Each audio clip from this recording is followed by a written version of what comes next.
Eleanor Matthews hummed softly as she drove home from the Veterans Hospital. The evening sun was setting, painting the sky in beautiful shades of orange and pink. She felt good about her day.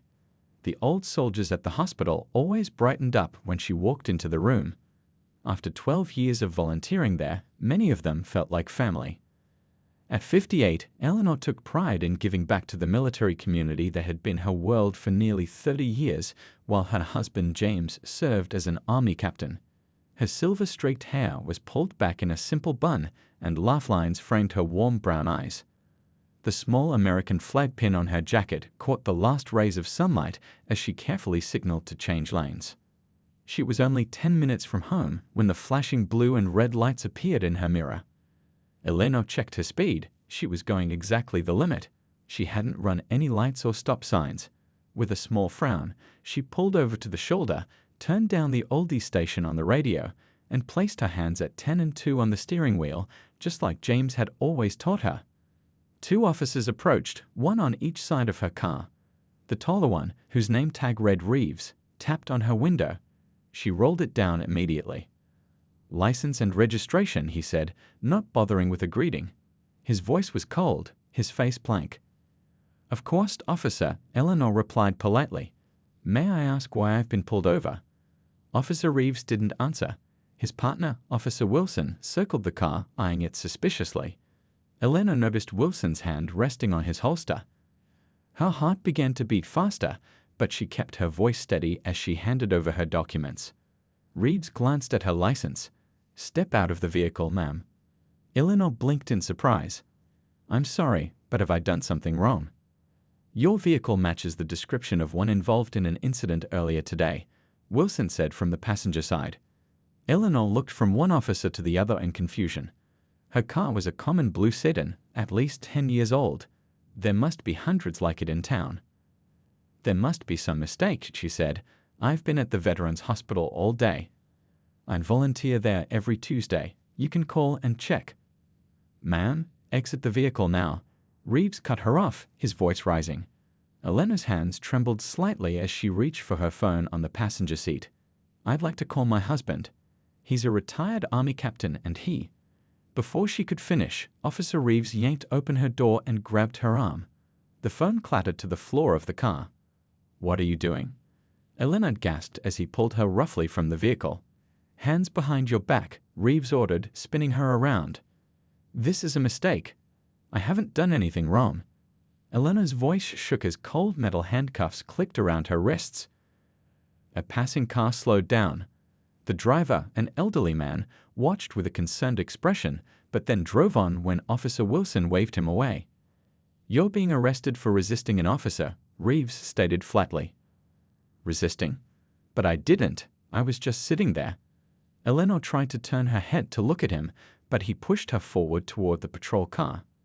As they passed Officer Wilson, Eleanor noticed him reaching up to his shoulder where his body camera should have been recording. He switched it off with a casual movement, as if adjusting his collar. A chill ran down her spine that had nothing to do with the evening breeze. "Please," she said, trying to keep her voice calm. "Call my husband, James Matthews. His number is in my phone. This is all a misunderstanding." Neither officer responded as they led her to the patrol car. The few passers-by turned their heads, some slowing down to watch. Eleanor felt her face burn with humiliation even as fear and anger battled inside her. As Officer Reeves pushed her head down to guide her into the back seat, Eleanor caught sight of a business across the street with security cameras pointed toward the road. A small flutter of hope rose in her chest. Whatever was happening, there would be evidence. "My husband will be looking for me," she said quietly as the door slammed shut. Through the window, she could see Officer Reeves laughing at something Wilson said as they walked back to her car. Eleanor sat up straight in the back seat, her military wife's dignity keeping her spine rigid despite the fear coursing through her.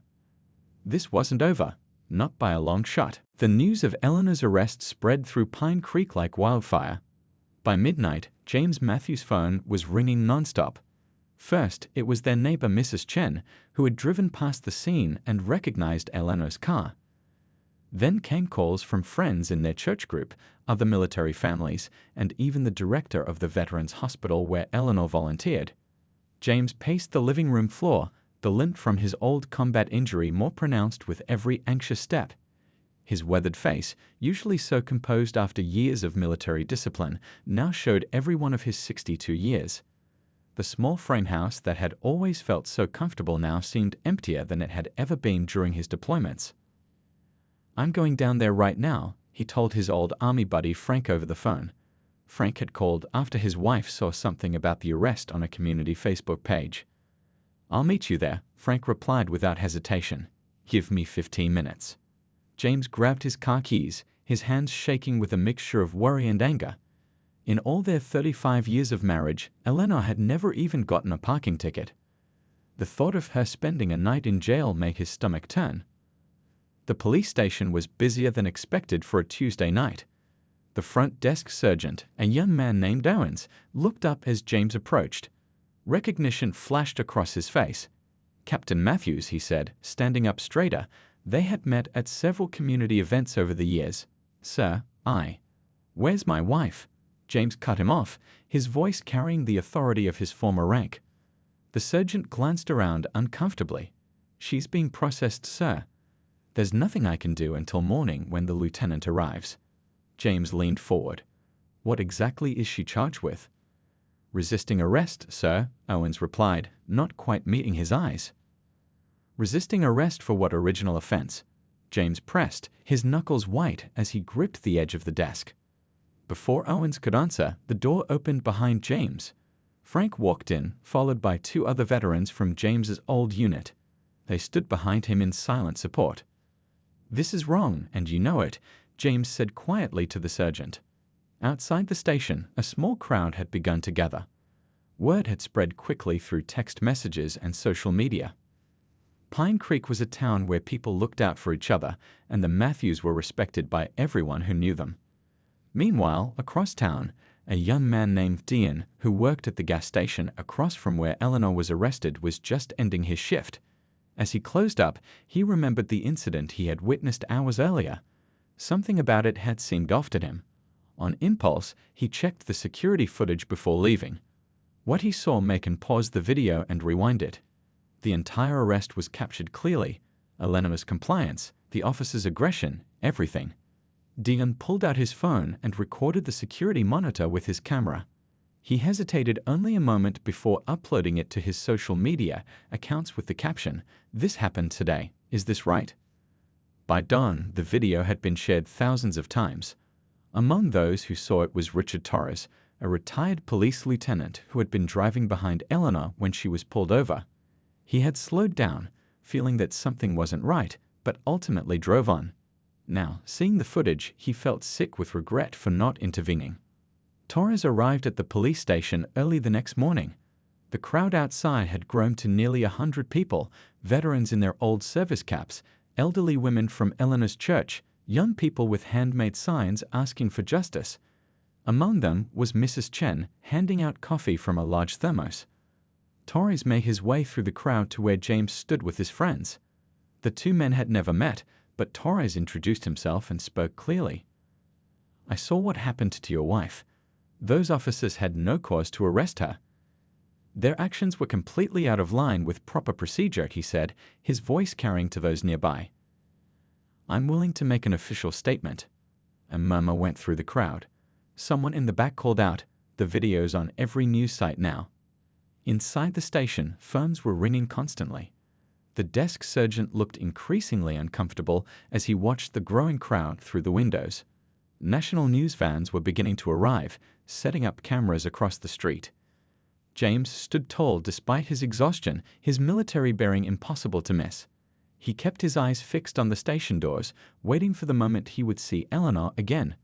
The thought that sustained him was not just getting her released, but making sure that what happened to her wouldn't happen to anyone else in their town ever again. Eleanor sat on the hard bench in the holding cell, her back straight despite her exhaustion. The thin blanket they'd given her remained folded beside her. She wouldn't let herself appear defeated, not even when no one was watching. The cell across from hers held a young woman who'd been crying on and off for hours. She couldn't have been more than 25, with a small tattoo of a butterfly on her wrist that she kept touching as if for comfort. "First time?" Eleanor asked gently. The young woman looked up, surprised that someone was speaking to her. She nodded. "Me too," Eleanor said. "I'm Eleanor." "Tanya," the young woman replied, wiping her eyes with the back of her hand. "I shouldn't even be here. I was just walking home from my second job.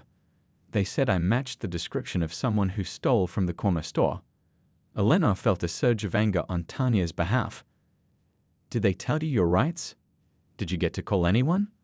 Tanya shook her head. "I don't have anyone to call. My mom's watching my son, but she doesn't have money for bail.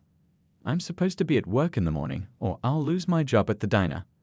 Eleanor moved closer to the bars separating them. "Listen to me, Tanya. I used to work as a paralegal before I retired. They have to provide you with a public defender if you can't afford an attorney. Don't say anything else to the police without a lawyer present." For the next hour, Eleanor explained to Tanya how the system worked, what her rights were, and what to expect. As they talked, other women in the holding area began to listen. There were 6 of them altogether, each with a similar story: minor offenses, questionable arrests, unable to afford bail. "My husband will be raising hell out there," Eleanor told them. "He won't stop until I'm out. And when I am, I won't forget about any of you." Around 3 a.m., a female officer came to check on them. She seemed younger than the rest, with kind eyes that looked troubled as she made her rounds.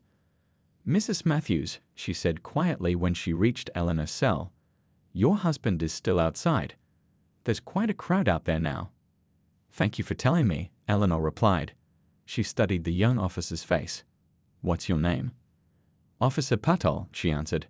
She hesitated, then added in a whisper, "What they did to you wasn't right." Before Eleanor could respond, Officer Patel continued her rounds. But the brief interaction gave Eleanor hope. Not everyone in the department agreed with what had happened to her. Outside, James had refused to leave the police station steps. Frank had brought him a folding chair and a thermos of coffee. The crowd had grown to over 300 people by midnight, with more joining every hour. Veterans from his old unit stood in a loose circle around him, some still in their work clothes, others having driven from neighboring towns after seeing the video online. "Captain," one of his former soldiers said, handing him a sandwich, "we've got a rotation set up. None of us are leaving until Mrs. Matthews walks out that door." James nodded gratefully. In the street, people were holding candles now, their faces solemn in the flickering light. News cameras captured the scene, broadcasting it across the state. Dawn was breaking when a group of people in suits walked briskly up to the station. At their head was a tall black woman with close-cropped gray hair and determined eyes. "Captain Matthews," she said, extending her hand. "I'm Diane Powell from the District Attorney's Office. We've reviewed the video footage and witness statements. I'm here to expedite your wife's release." Inside the station, Eleanor was helping Tanya practice what to say to her public defender when Officer Patel returned with another officer. "Mrs. Matthews," he said formally, "you're being released. All charges have been dropped." Eleanor stood up, smoothing her rumpled clothes. "What about the others?" she asked, looking around at the women who had shared this night with her. "Just you for now," the officer replied uncomfortably. Eleanor turned to Tanya and took her hands. "I meant what I said. I won't forget you. What's your full name and your mother's address?" Tanya gave her the information, hope flickering in her eyes for the first time. Eleanor memorized it before turning back to the officers. "I'm ready," she said, her voice steady. As they led her down the corridor toward the station's front entrance, Eleanor's mind was already working. She had seen inside the system now, seen its failures and cracks, and she knew, with the clarity that comes from a night without sleep, exactly what needed to change. Behind her, Tanya called out, "Thank you, Eleanor." Eleanor raised her hand in a small wave without looking back. It was a promise. The morning sun hit Eleanor's face as she stepped out of the police station. The crowd that had gathered overnight erupted in cheers. Eleanor blinked, momentarily overwhelmed by the noise and light after hours in the dimly lit holding cells. Her eyes searched the crowd until she found James standing at the front, his face a mixture of relief and barely contained anger. They met in the middle of the station steps, embracing tightly. James's arms around her felt like coming home. For just a moment, Eleanor allowed herself to sink into his strength, to feel protected rather than protective. "Let's go home," James whispered against her hair. Eleanor pulled back slightly, looking into her husband's eyes. "Not yet," she said. Even with her voice low, there was a determination in it that James recognized from 35 years of marriage. She turned toward the crowd and the news cameras. "I have something to say," she announced, her voice stronger than she felt. The reporters surged forward, microphones extended. Eleanor stood straight, her hands still in James's, his silent support giving her courage. "What happened to me yesterday was wrong," she began. "I was arrested without cause, without explanation, and without respect for my rights as a citizen. But I'm one of the lucky ones. I have a husband who could advocate for me, a community that rallied around me, and connections that made people listen." She paused, thinking of Tanya and the other women still inside. There are people behind those walls right now who don't have those advantages. Their mothers, daughters, sisters who are treated as guilty until proven innocent simply because they can't afford bail or don't have someone fighting for them on the outside. A reporter called out, "Mrs. Matthews, will you be filing a lawsuit against the police department?" Eleanor looked directly into the cameras. "This isn't just about me or what happened yesterday. This is about Officers Reeves and Wilson, who have multiple complaints of racial profiling in their records that were dismissed without proper investigation. This is about a system that protects those with power and ignores those without." The crowd had grown quieter, hanging on her every word. Even the veterans who had stood guard all night stopped their quiet conversations to listen. "So yes," Eleanor continued, "there will be accountability. But more importantly, there will be change. Starting today." The impromptu press conference lasted 20 minutes. Elena spoke with the clarity and purpose of someone who had spent the night planning rather than sleepless in a cell. By the time she and James finally left, the video of her speech was already being shared online alongside the footage of her arrest.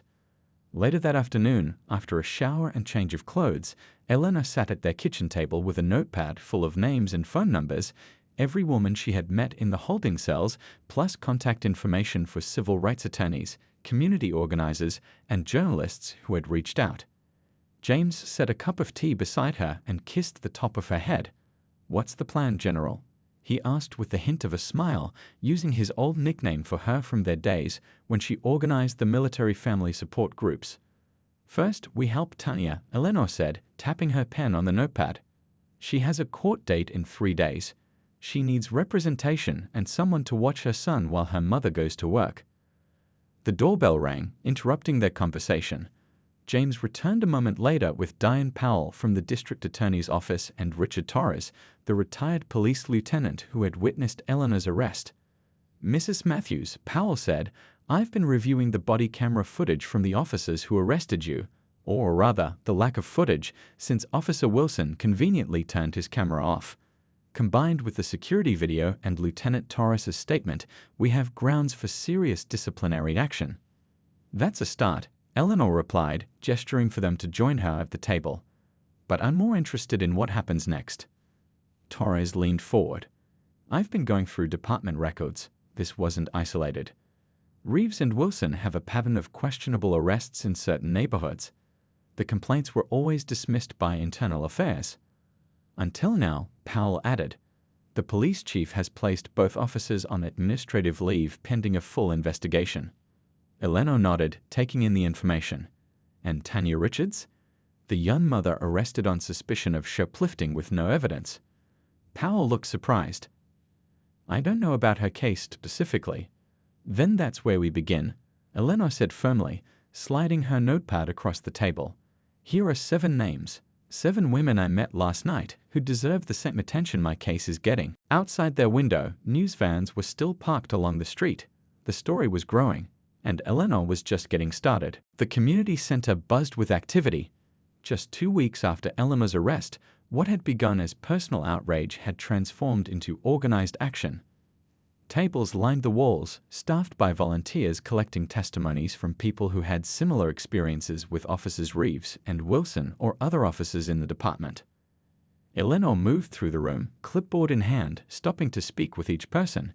She wore a simple blue blouse and slacks, but there was something different about her now, a sense of purpose that made people listen when she spoke. Mrs. Henderson, thank you for coming forward, she said, sitting down beside an elderly woman who twisted a handkerchief nervously in her hands. Can you tell me about what happened when your grandson was stopped last month? As the woman spoke, Eleanor took careful notes. Each story followed a pattern: minor traffic violations or vague suspicions used as excuses for hostile treatment, particularly in certain neighborhoods. At a table near the entrance, Tanya handed out flyers about knowing your rights during police interactions. With Eleanor's help, the charges against her had been dismissed. Now she was one of the most dedicated volunteers, bringing in others from her neighborhood who'd been afraid to speak up before. You've started something big, James said, appearing at Eleanor's side with 2 cups of coffee. He handed one to her, his eyes crinkling with pride. The mayor's office called again. They want to meet. Eleanor took a sip of coffee. They'll have to wait their turn. I'm meeting with the civil rights attorneys first. We're filing the class action lawsuit tomorrow. James nodded. He'd seen the fire in his wife's eyes before, when she fought for proper housing for military families at their first base assignment, when she organized support for wounded veterans returning home. Eleanor had always been a force of nature when she found a cause worth fighting for. A commotion at the door drew their attention. Frank, James's army buddy, entered with several other veterans. They looked grim. We've got trouble, Frank said quietly when he reached them. Someone's been making threatening calls to some of the witnesses, especially the ones scheduled to testify next week. Eleanor's grip tightened on her coffee cup. Who? We don't know for sure, Frank replied. But 2 of Reeves's cousins work as security guards at the mall. They've been watching people who come to these meetings. James straightened up, military training kicking in automatically. We'll set up protection details. No one should have to be afraid to tell the truth. The veterans nodded in agreement. Many had seen worse threats overseas. Within minutes, they were working out a rotation schedule, arranging rides for witnesses, and planning security measures for future meetings. Eleanor watched them work, a lump forming in her throat. This wasn't what any of them had planned for their retirement years. Yet here they were, stepping up once again to protect their community. Later that evening, Eleanor sat in their living room with Diane Powell and 3 attorneys from a national civil rights organization. Spread across the coffee table were dozens of complaint forms, personnel records obtained through legal requests, and statistical analyses of arrest patterns. The evidence is compelling, said Lee Chen, the lead attorney. Arrests of minority residents for minor infractions are 3 times higher when these officers are on patrol compared to other officers in the same areas. Powell nodded. And we found text messages between Reeves and Wilson discussing which neighborhoods to target. They called it fishing, making stops until they found something to justify an arrest. What about the police chief? Eleanor asked. He received these complaints for years and did nothing. That's why we're naming him in the lawsuit as well, Chen replied. The department culture allowed this behavior to continue. That's a leadership failure. The front window curtain moved slightly as one of the veterans on security detail checked the street outside. Earlier that day, someone had driven by slowly, taking photos of Eleanor's house. But the intimidation tactics were backfiring. Each threat brought more community members forward, angry that their neighbors were being targeted. Local businesses began posting signs supporting the Justice Equals Accountability initiative Eleanor had founded. The veterans' presence sent a powerful message. This movement had protection. Eleanor walked the attorneys to the door after they finalized the lawsuit details. On the porch, Chen turned to her. You know, most people would have just taken a settlement and moved on, he said. Why are you doing all this? Eleanor thought about Tanya and the other women she'd met in jail, about Mrs. Henderson's grandson, about all the stories she'd heard in the past 2 weeks. Because someone has to, she answered simply. And it turns out that someone is me. Rain pounded against the windows of City Hall as Eleanor made her way through the crowd gathering for the police commission hearing. People nodded respectfully as she passed, some reaching out to touch her arm or whisper thanks. In the months since her arrest, her silver-streaked hair and determined walk had become familiar to everyone in Pine Creek. Inside the meeting room, Eleanor took her seat at the front table beside Lee Chen and the other attorneys. Across the aisle, the police union's legal team arranged their papers with grim expressions. Behind them sat officers Reeves and Wilson, both in civilian clothes, both avoiding eye contact with anyone else in the room. "Ready for this?" Chen asked quietly. Eleanor nodded, her hands steady as she arranged her notes. The class action lawsuit had been filed the previous week with 27 plaintiffs, including Tanya and Mrs. Henderson's grandson. Today's hearing was a separate matter: the police commission's review of the officer's conduct and the department's handling of previous complaints. As the commission members filed in, Eleanor scanned the packed room. James sat with Frank and the other veterans in the third row. Reporters lined the back wall. Just as the chairman called the meeting to order, Police Chief Barton hurried in, his face tight with anger. He whispered something to the union attorneys before taking his seat. "They're nervous," Chen observed.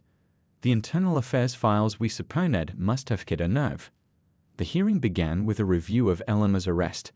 The security footage played on large screens, showing her clear compliance and the officer's aggression. Richard Torres testified about witnessing the incident and the irregularities in procedure he observed. When Chief Barton took the stand, his testimony quickly turned defensive. "Police work is difficult and dangerous," he insisted, glaring at Eleanor. "My officers make split-second decisions every day. Monday morning quarterbacking by civilians who've never worn the badge doesn't help public safety." One commissioner, a former judge, leaned forward. "Chief Barton, we have evidence of 14 formal complaints against these officers in the past 3 years. All dismissed without thorough investigation. How do you explain that?" The chief's face reddened. "Those complaints weren't credible. My department stands by these officers and their records." A murmur ran through the crowd. Elena noticed a young officer at the back of the room, shifting uncomfortably in his seat. Throughout the chief's testimony, the young man kept checking his phone, his expression growing more troubled. When the commission called a 30-minute recess, the young officer slipped out into the hallway. Acting on instinct, Eleanor followed him. "Officer," she called quietly when they were away from the crowd. His nameplate read Rodriguez. He turned, startled. "Mrs. Matthews," he acknowledged, then looked around nervously. "I shouldn't be talking to you." "But you want to," Eleanor said gently. "Something's bothering you." Rodriguez hesitated, then pulled out his phone. "You need to see this. It's a department messaging group. I've been on it since I joined the force 2 years ago. I thought it was just for shift information, but..." He scrolled through the messages, his hand shaking slightly. Eleanor leaned closer to see the screen. Her breath caught as she read messages from Reeves, Wilson, and several other officers, including Chief Barton. They contained racist jokes, plans for targeting specific neighborhoods, and instructions on how to justify questionable stops. "They made us all join this group," Rodriguez explained. "I never participated, but I was afraid to report it. After seeing you stand up, though," he took a deep breath, "I can't be part of this anymore." "Will you testify?" Eleanor asked. "These messages prove the pattern we've been alleging." Rodriguez nodded slowly. "My father came to this country believing in justice. He'd be ashamed if I stayed silent now." When the hearing resumed, Chen requested permission to call an unscheduled witness. The commission chairman, seeing the young officer approach the stand, raised his eyebrows but allowed it. A hush fell over the room as Rodriguez was sworn in. The police chief's face drained of color as the young officer described the messaging group and offered his phone as evidence. "We have more than just screenshots," Rodriguez said, his voice growing stronger. "I backed up everything. The location data shows that after Mrs. Matthews was arrested, the officers and several supervisors met at Barton's house to coordinate their stories." The room erupted. Reporters rushed out to file updates. The commission chairman pounded his gavel, calling for order. Through the commotion, Eleanor caught James's eye across the room. His expression mirrored her own. This wasn't just about her case anymore. This was the breakthrough that would force real change in their community. As Chief Barton stormed out of the room, Eleanor whispered to Chen, "Make sure Rodriguez is protected. The backlash will be fierce." But looking at the young officer's face, relieved of a burden carried too long, Eleanor knew that the wall of silence had finally cracked. The ribbon-cutting ceremony for the new Community Advocacy Center was scheduled for 10 o'clock, but people started gathering hours earlier. 6 months had passed since Eleanor's wrongful arrest, and Pine Creek was a different place now. Eleanor stood at the podium, adjusting her notes while James chatted with the mayor nearby. She looked out at the crowd, hundreds of faces, familiar and new, all here to witness the next chapter in what the local newspaper had called the Matthews Effect. "Never thought we'd end up here," Tanya said, appearing at Eleanor's side. No longer the frightened young woman from the jail cell, Tanya now worked as the center's office manager. Her son played on the lawn with other children, wearing a t-shirt that read "Future Justice Leader." "Sometimes the worst days lead to the best changes," Eleanor replied, squeezing Tanya's hand. At exactly 10, the mayor stepped forward to begin the ceremony. The former police station, now converted into the advocacy center, stood behind them. Its brick exterior was the same, but the feeling was entirely different. 6 months ago, the mayor began, our community faced a difficult truth about inequality in our justice system. Today, we celebrate the positive changes that have come from confronting that truth. The changes have been sweeping. After Officer Rodriguez's testimony and the exposure of the messaging group, the State Attorney General's office had launched a formal investigation. Chief Barton resigned in disgrace. Officers Reeves and Wilson were terminated and now faced criminal charges for civil rights violations. But the story didn't end there. The class action lawsuit led to a historic settlement that included not just financial compensation for victims, but funding for this very building they were opening today. When it was Eleanor's turn to speak, she walked to the podium with the confidence of someone who had found her life's purpose at an age when many were slowing down. "Thank you all for coming," she began. 6 months ago, I was wrongfully arrested less than a mile from where we stand. That night in jail opened my eyes to injustices I had the privilege of never experiencing before." She looked toward the veterans group, where James stood proud in his captain's hat. "My husband served this country for 28 years. He fought for freedom and justice, but sometimes those battles continue right here at home." Elena gestured to the building behind her. "This center will offer free legal assistance to those who can't afford it. It will monitor police conduct and provide advocacy for anyone navigating our justice system. And most importantly, it will be a place where everyone's voice matters, regardless of their background or resources." In the front row, Officer Rodriguez, now working as a training consultant for the reformed police department, nodded in agreement. He had paid a price for his courage, facing hostility from former colleagues, but had found a new purpose in helping to rebuild the department's relationship with the community. After the speeches, as people toured the new facility, Eleanor found herself drawn to a quiet corner where photos lined the wall. These were the faces of the Pine Creek 27, the original plaintiffs in the lawsuit that had changed everything.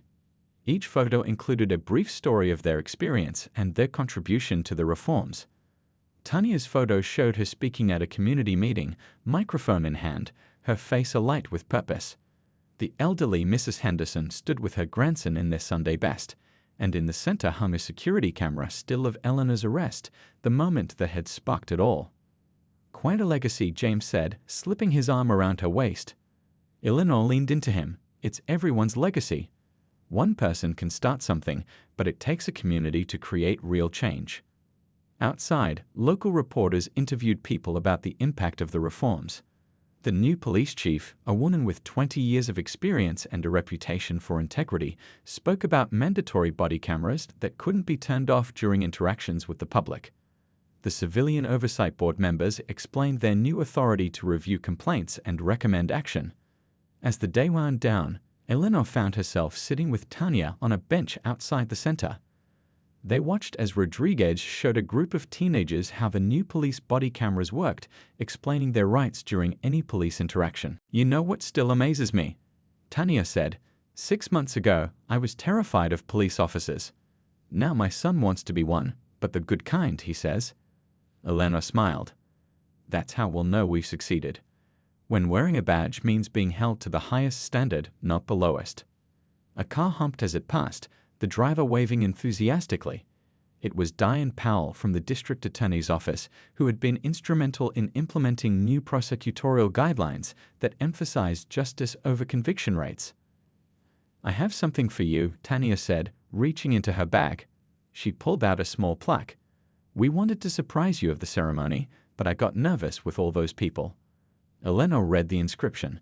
"Some fight for justice in foreign lands. Others fight for it at home. Thank you for showing us how to do both. The Pine Creek 27.